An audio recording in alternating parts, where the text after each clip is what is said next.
What is up, guys? Archon Tsunami here, bringing you the Blackout review, since it's officially over. Anyway, let's hop into it. I wanted to say real fast that I only really played on Monday and Sunday, so that would have been the first day and the last day, so that way I could kind of see the changes. Right now I'm kind of in Battle Royale fatigue, I guess you could say, with Fortnite and a bunch of other Battle Royale games. They're just kind of burning me out on the genre, which, I mean, isn't too shocking, I would imagine. So take the review with a grain of salt that I didn't play throughout the week, so I really don't know what happened throughout the week, just Monday and Sunday. Anyway, let's hop into it. On the first day, I'll just call it the first day, I think it was on Monday, I thought it was pretty fun. There were server issues, obviously, with the beta going up. It would randomly kick lobbies. It only had 80 people, I think, per lobby. And by Sunday, we had 88, so that's an 8-player improvement. I think they're still shooting for 100, so I would be kind of weary on launch that they're going to have server issues. All in all, I think that what they did gameplay-wise was pretty good. I mean, they brought vehicles back, which is pretty interesting, because I don't think we've actually had vehicles in a long time in a Call of Duty game, especially in multiplayer. I want to say technically since not World War II, but World at War. What else is there? I just want to let you guys know ahead of time, I'm going to have to stop the recording periodically because I'm coughing and sneezing really bad, and I don't want to do that in your guys' ears, so bear with me if it's kind of jumpy with the mic. Anyway, to finish the last thought, the vehicles in this game are pretty fun to use. I mean, they're pretty easy. I like the boat, the truck, because you don't actually have to hold square to get into them. Like, just somebody has to drive it, and then you're fine to go. You can actually just hop in the bed of the truck and, you know, move around and be free to aim, fire wherever you want, crouch, prone. Same thing with the boat. The four-wheeler is kind of restrictive in that you have to hold square to get onto it.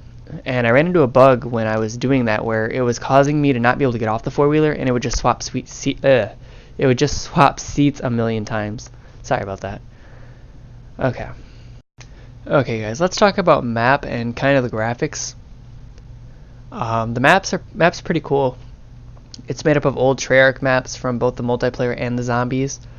They have firing range, array, they have turbine, and a couple other maps that I can't really remember the names of now because they're so old.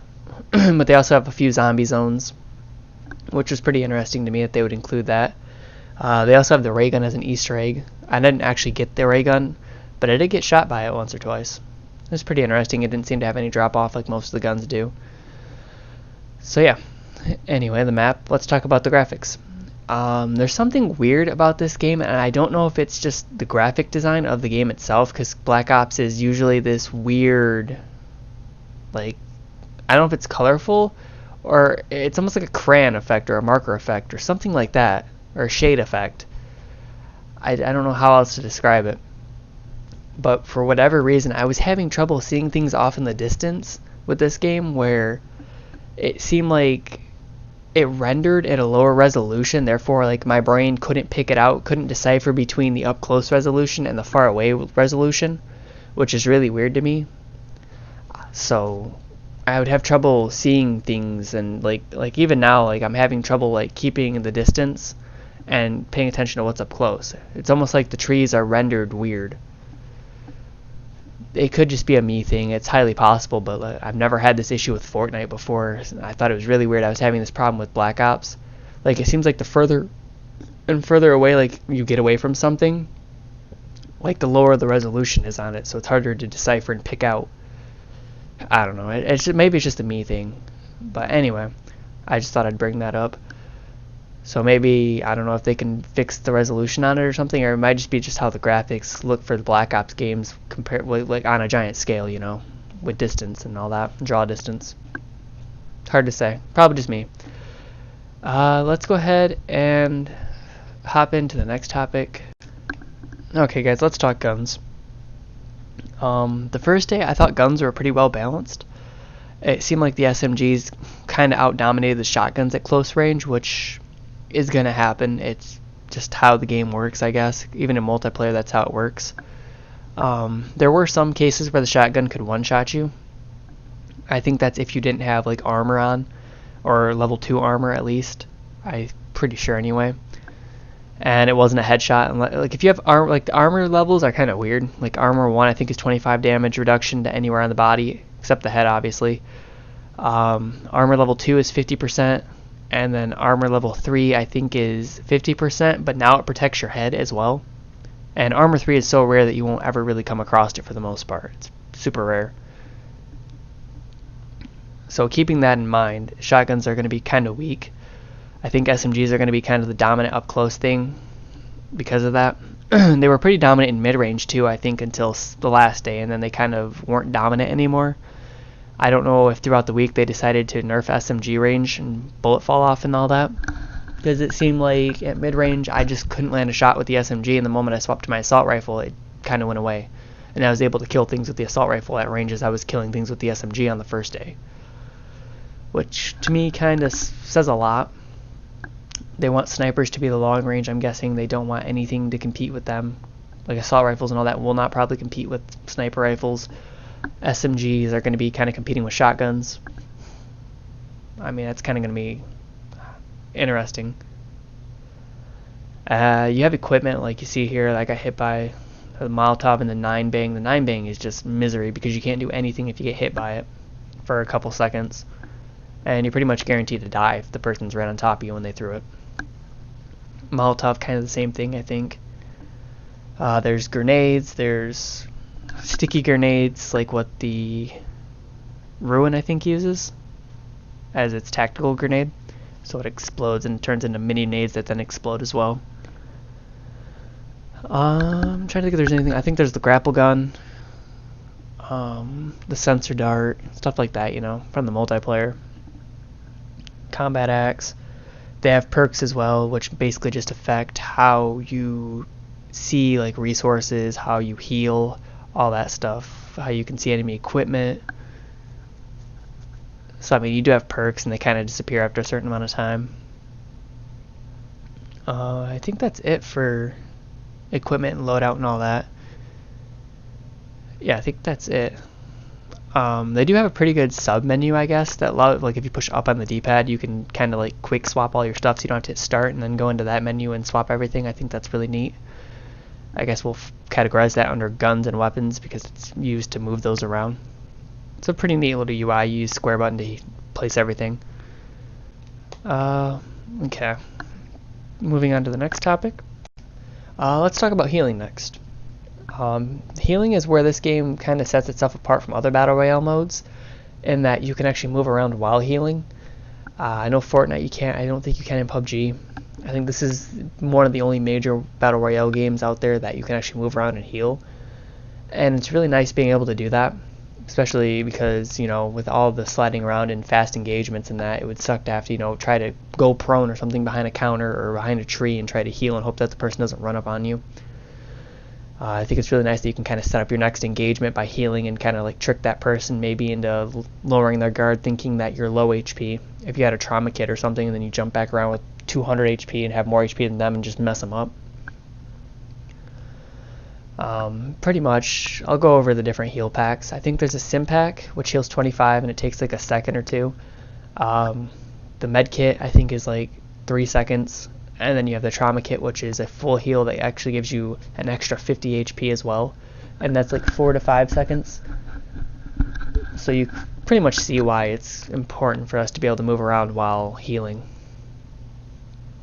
Especially with all the sliding around that you can do. But yeah, so that's healing. Let's go on to something else. I guess we're going to talk about kind of all the things that I think they could change for the beta before the game comes out.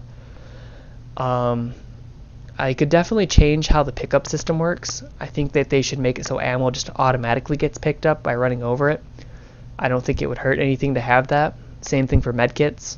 Until you have like the maximum amount of stacks you can have for that class type or whatever, because you can hold I think 10 first aid kits or whatever, and I think it's like 5 medkits, and then it's like 1 trauma kit, or maybe 2 trauma kits. I don't remember exactly, but it would help people out so that they're not constantly looking at the ground the entire time until they get into a gunfight with somebody. Like that's what the opening 5 minutes is pretty much, is just looking at the ground, trying to pick everything up, make sure you get what you want. So I think it would help with that aspect. I mean, make it so you only have to pick up perks, attachments, and secondary grenades or whatever, and everything else you just auto pick up. I guess I've already talked about the vehicles. Let's talk about let's go a little bit more in depth with what I was talking about with the guns and that. How I talked about how on Monday it seemed like SMGs were really good, and then by Sunday they didn't really compete as much at mid-range. The same kind of goes for assault rifles at long range. Or especially the marksman's rifles, which I don't even consider assault rifles. It seems like they really hit the marksman's rifle for whatever reason, and that's supposed to be your long range engagement rifle.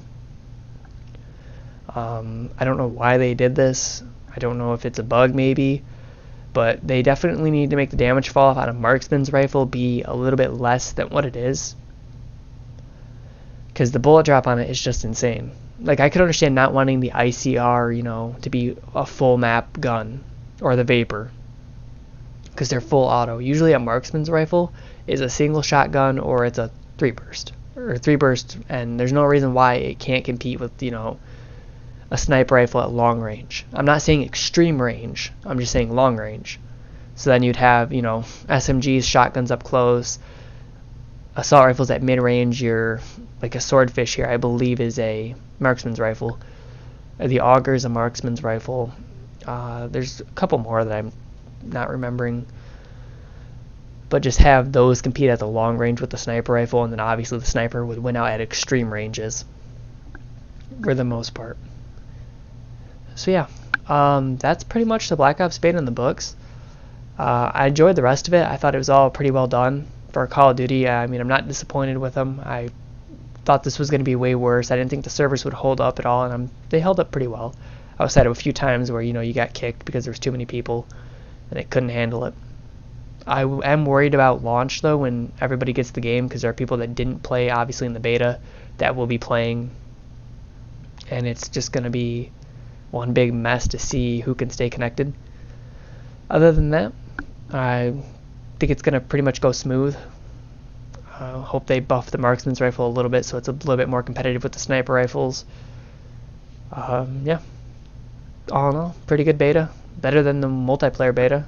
I think it went smoother than the multiplayer beta did. Yeah, I don't know if I'm picking this up in October. I'll have to see. My cousin said he might pick it up. If he does, then I'll just get it off of him. But yeah, thanks for watching. Hopefully you guys learned a little bit about the beta. Hopefully you guys enjoyed it. Be sure to spread the word about the video if you did enjoy it. As every YouTuber says these days, like, favorite, and subscribe. Give me a comment down in the comment section what you guys thought of the beta. It means a lot, to have that feedback. Tell me if I'm wrong on anything. I don't mind being wrong.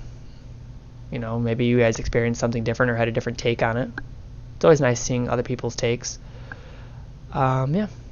If you want to see me stream live, you can go check out twitch.tv/archon__Toonami, where I am usually there. I'll put it in the description as well. I'm usually live pretty much all week. I'm usually supposed to take Sunday and Wednesdays off, but I tend to find myself wanting to work to the bone, so most days I'm live pretty much 7 days a week. Yeah, so thanks for watching. Hopefully you guys enjoyed, and I'll see you guys in the next video. Later.